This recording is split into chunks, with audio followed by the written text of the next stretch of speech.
안녕하세요. 2학년 미술의 박사입니다.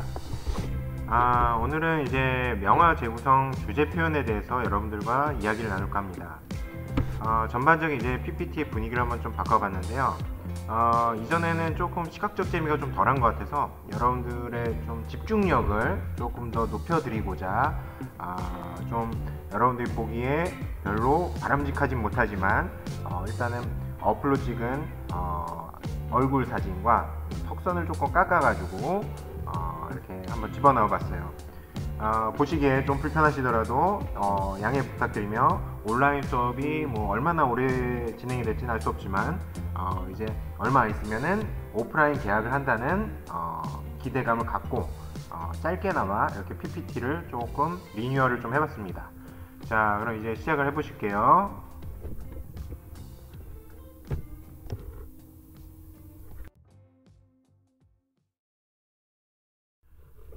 자, 명화의 내용을 알고 표현해보자. 뭉크의 절규라는 작품이죠. 여러분들 다 아시죠? 자, 뭉크가 생전에 이런 시를 썼다고 해요. 난 친구 2명과 길을 걷고 있었다. 해가 지고 있었는데 갑자기 하늘이 핏빛의 붉은색으로 변했다. 난 피곤해서 멈췄고 난간에 기댔다. 도시의 검푸른 현만 위로 피와 불길이 보였다. 내 친구들은 계속 걸었고 난 불안감에 서서 떨고 있었다. 그리고 난 자연을 통과해가는 무한의 절규를 느꼈다. 뭉크의 시 중에 적혀있던 내용이에요. 이게 이제 절규와 관련된 이제 시라고 하는데요. 보시니까 어떠세요? 좀 뭔가 약간 섬찟한 느낌도 들면서 뭉크라는 사람이 좀 굉장히 내적으로 많은 고통을 겪고 있구나 이런 느낌이 좀 들지 않나요? 자, 다음 장 한번 보실게요. 자, 뭉크의 그 절규라는 작품을 이해하려면은 여러분들이 이제 뭉크의 그 과거에 대해서 조금 조명을 보실 필요가 있어요. 이제 뭉크의 그 절규라는 작품만 보더라도 여러분들이 뭉크가 얼마나 불행한 삶을 살았는지 대충 유추해 보실 수 있겠죠. 자, 사실 이 뭉크는 5살에 결핵을 앓고 있던 어머니가 사망을 하게 돼요. 그래서 한창 사랑이 필요한 어머니의 그 관심과 사랑이 필요한 그 나이에 어머니를 잃게 됩니다. 그리고 누이 소피가 14살에 똑같이 결핵으로 사망을 하게 돼요. 그리고 이 충격으로 목사의 아들이었던 아버지는 이제 정신병에 시달리면서 뭉크한테 폭언도 하고 좀 굉장히 아버지로서의 그 위치보다는 이제 아무래도 이제 정신적으로 힘들다 보니까 이제 누군가를 케어할 수 없는 상황이 돼버리죠. 그래서 이렇게 힘들게 사시다가 결국엔 25에 사망을 하게 됩니다. 그리고 조울증을 앓았던 여동생은 결국엔 정신병원에 입원을 하게 돼요. 그래서 사실 이 뭉크의 그 작품들을 보면은 죽음에 대한 공포가 항상 따라다녀요. 그래서 이 뒤에 이제 뭉크의 작품에 대해서 하나씩 보실 텐데 작품을 이제 죽음이라는 공포를 생각하시면서 한번 보시면은 이 사람이 얼마나 두려운 감정을 가지고서 이제 죽음에 대해서 항상 생각을 하고 살았는지 그걸 알 수 있을 겁니다. 자, 그래서 이런 개인의 내적인 감정들을 그림에 담아서 표출해가지고 표현했다 해서 표현주의라고 합니다. 그래서 이 뒤에 작품들을 하나씩 한번 우리 살펴보실게요. 뭉크의 이제 대표적으로 여러분들은 항상 절규를 떠올리실 텐데 사실 그 뭉크는 상당히 많은 작품을 통해서 본인의 이야기를 해왔습니다. 그럼에도 불구하고 이제 이 뭉크라는 작가의 작품은 공통된 느낌을 가지고 있어요. 그게 뭐냐면은 여러분들이 왼쪽에 보시는 그림처럼 죽음과 그 경계선에 있는 사람들의 그 공포 그런 느낌들을 그림을 통해서 굉장히 적나라하게 표출한 사람이 바로 이 뭉크라고 할 수 있습니다. 그래서 이 왼쪽의 그림은 이제 어머니가 돌아가시고 나서 그 느낌을 이제 그림으로 표출한 거라고 알고 있어요. 그리고 또 다른 그림은 이제 아픈 아이라 그래서 아픈 아이 하면은 여러분들 떠오르는 사람 있죠. 어린 시절에 이제 아파했던 그 자기의 누이가 떠오르겠죠, 그렇죠? 자, 그리고 고통받는 아이의 귀에서 뭔가 환청이 막 들리나 봐요, 그렇죠? 그래서 우리가 마치 그 호러 영화 같은데 보면은 이런 장면들 많이 볼 수 있는데 뭉크가 얼마나 그 죽음이라는 공포 속에서 정신적으로 혹은 정서적으로 힘든 상황을 경험했을지를 이 그림을 통해서도 좀 유추해 볼 수가 있겠죠. 자, 그래서 뭉크의 그 작품 중에서도 절규는 특히 다양한 표현 방식으로 표현을 하게 되는데, 그것은 이제 그만큼 이 작품 주제와 표현 방식이 마치 본인 자신이 투영이 된 것 같은 그런 특별함을 뭔가 지니고 있지 않았나, 그런 생각하게 됩니다. 그래서 절규의 작품을 잘 보시면은 뭐 유화, 템페라, 파스텔로도 표현이 된 게 있고요. 또 석판인쇄로 표현이 된 것도 있고요. 또 템페라화나 파스텔화로 표현이 된 것도 있습니다. 그래서 이렇게 유독 다양한 표현 방식과 버전으로 표현한 이유는 아마도 이 그림을 그리면서 뭉크가 본인 자신에 대한 부분들을 자꾸 이렇게 뭔가 재생산하면서 보여주고자 하지 않았느냐, 그런 생각이 좀 듭니다. 자, 그래서 오늘날에는 이제 절규라는 작품을 재해석하는 경우도 굉장히 많이 있는데, 절규의 그 담겨져 있는 이미지가 워낙 강렬하다 보니까 더더욱이 이 절규의 그 느낌을 익살스럽게 영화에서 이렇게 표현하기도 하고요. 나홀로 집의 한 장면이죠. 혹은 우리나라 영화인데 이 부산행을 잘 보시면은 여기서도 뭔가 좀 절규하는 느낌이 좀 들죠. 물론 이거는 이제 100% 이제 뭉크의 절규를 이제 오마주했다라든가 카피를 했다라든가 이런 개념은 아니지만 그 뭔가 절망적이고 그런 느낌들이 굉장히 닮아 있습니다. 또 여러분들 잘 아시는 스크림이라는 그 공포 영화, 이 공포 영화도 잘 보시면은 뭉크의 절규에 나오는 주인공의 얼굴 같은 느낌이 좀 있죠, 그렇죠? 그래서 영혼이 다 털려나간 한 사람의 모습을 표현한 것 같아요. 자, 그리고 여러분들 많이 쓰시는 카톡의 이제 이모티콘이죠. 요거 역시도 굉장히 절망적이고 놀라운 상황에 빠졌을 때 이런 이모티콘을 쓸 수 있겠죠. 자, 그래서 우리는 이 재해석이라는 그 방식을 통해서 이 기존에 가지고 있던 것들에 대한 가치를 다시 한번 판단을 해보고 이해할 수 있는 시간을 가질 수가 있거든요. 그래서 여러분들 say it's a matter of time, 1,000 days and the sun won't shine before I come back to you. 나오는 그 명화를 보시면서 When I'm happy, nothing's going to stop me. I'm making my way home. I'm making my way.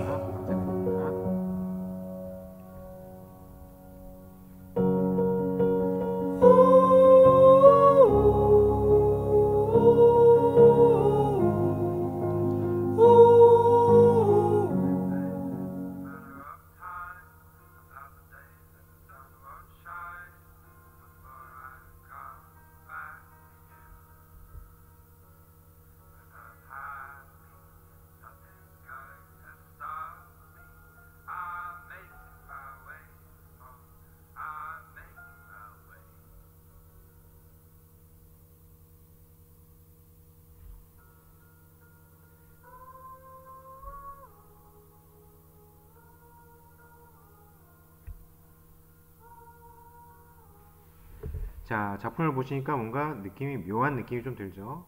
원래 평면 속에 있어야 될 그림들이 실제 사람이 들어가서 인물을 표현함으로써 어떻게 보면은 우리가 작품이라는 그 그림을 통해서 우리는 가상적인 공간을 생각을 하는데, 사실 그 그림을 그리기에 앞서서 그 그림의 주제들은 실제로 존재하는 인물이었다라는 생각도 좀 해볼 수 있겠죠. 그렇죠?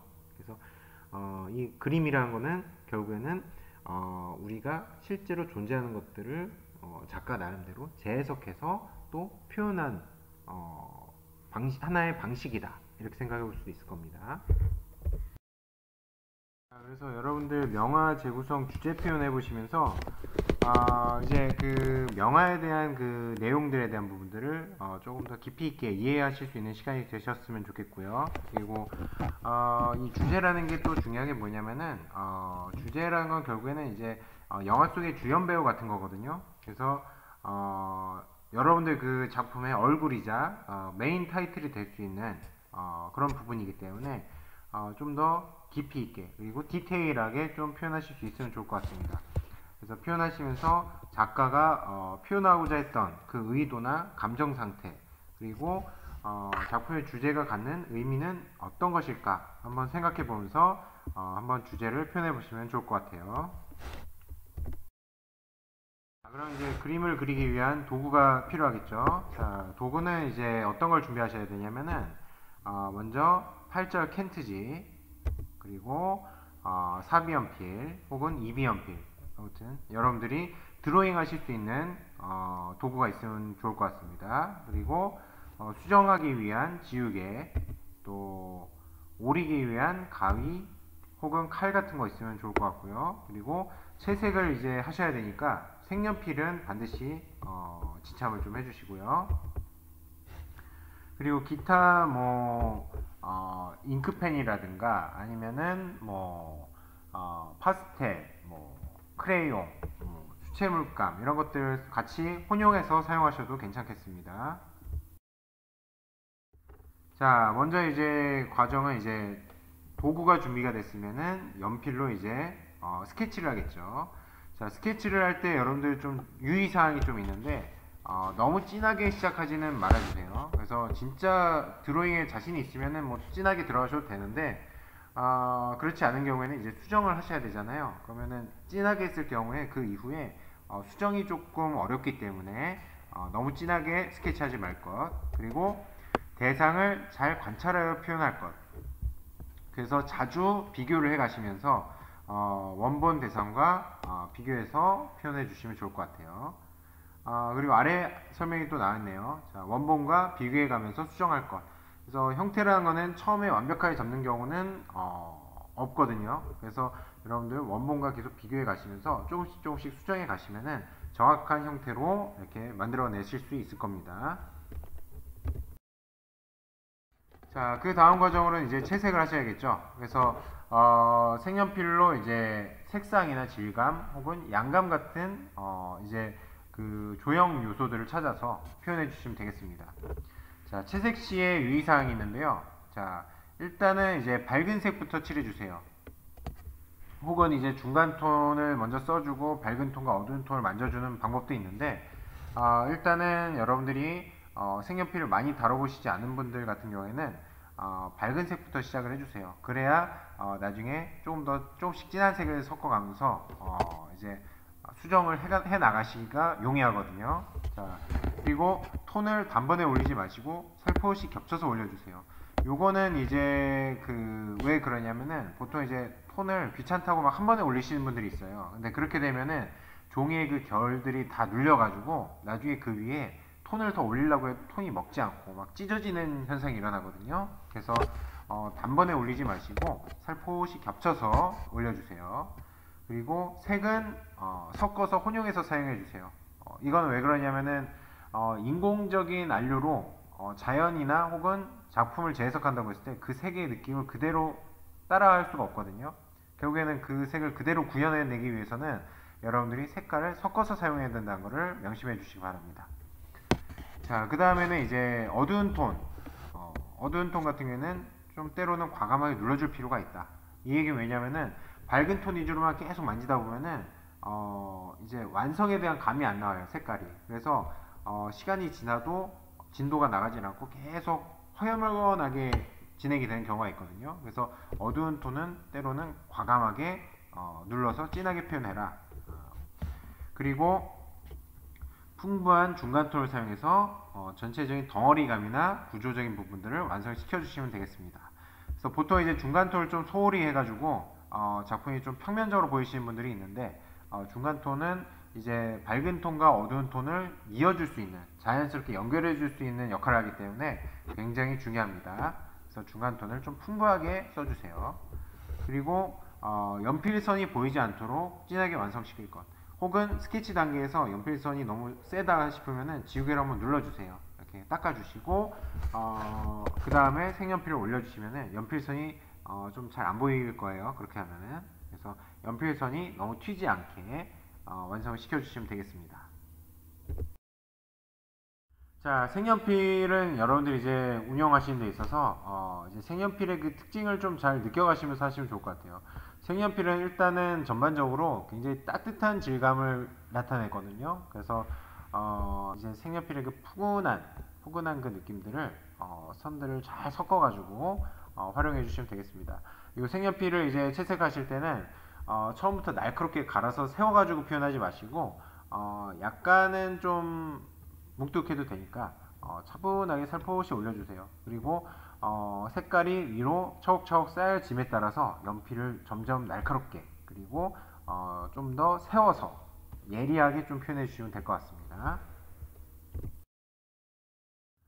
자, 색연필 사용하실 때 반드시 혼색을 해주세요. 그래서 혼색이라는 건 뭐냐면은 원래 있던 그 색을 구현하기 위해서 색깔을 섞어주는 행위를 우리가 혼색이라 그래요. 그래서 여러분들이 그 색깔을 섞어주실 때 그 유사색끼리 섞으면은 거기서 이제 톤이 조금씩 중간 톤이 나오죠, 그렇죠? 예를 들면은 뭐 노란색과 빨간색을 섞어주면은 주황색이 나온다든가, 혹은 파란색하고 이제 초록색을 섞어주면 청록색이 나온다든가, 이런 식으로 이제 중간 느낌의 색깔이 나오겠죠.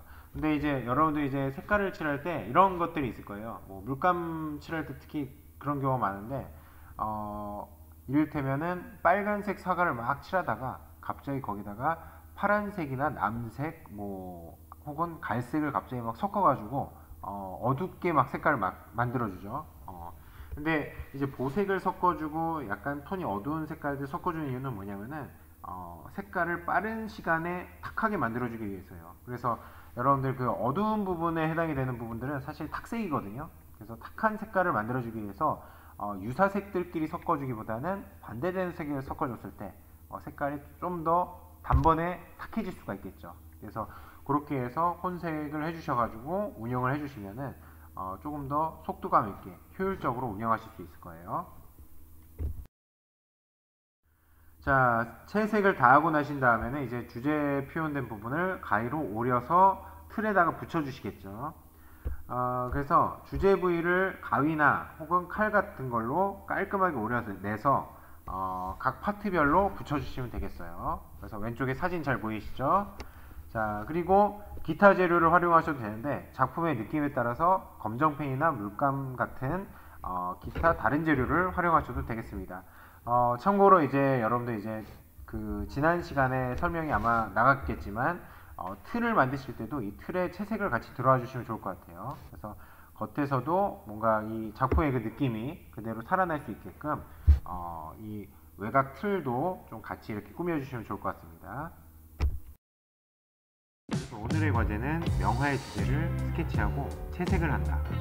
그리고 채색을 한 주제들을 가위로 오려서 틀에 붙이는 이런 작업들을 하도록 하겠습니다. 자, 그래서 이 과제를 통해서 여러분들이 명화에 대해서 좀 더 심도 있게 이해를 해보고 또 직접 표현해 보면서 명화에 대해서 더 많은 관심을 갖게 되고, 또 이걸 토대로 해가지고 여러분들이 더 새로운 창조를 해나갈 수 있는 그러한 발판을 마련해 주실 수 있으면 좋을 것 같다라는 생각을 한번 해봅니다. 그래서 여러분들 명화를 단순히 이렇게 보고 베낀다 생각하지 마시고 명화를 이해하고 그 이해한 부분들을 내 나름대로 표현을 해본다 생각하시면서 작업을 해주시면 좋을 것 같아요. 아무튼 긴 시간 이렇게 시청해 주셔서 감사드립니다. 그럼 다음 시간에 뵙겠습니다. 수고 많으셨습니다.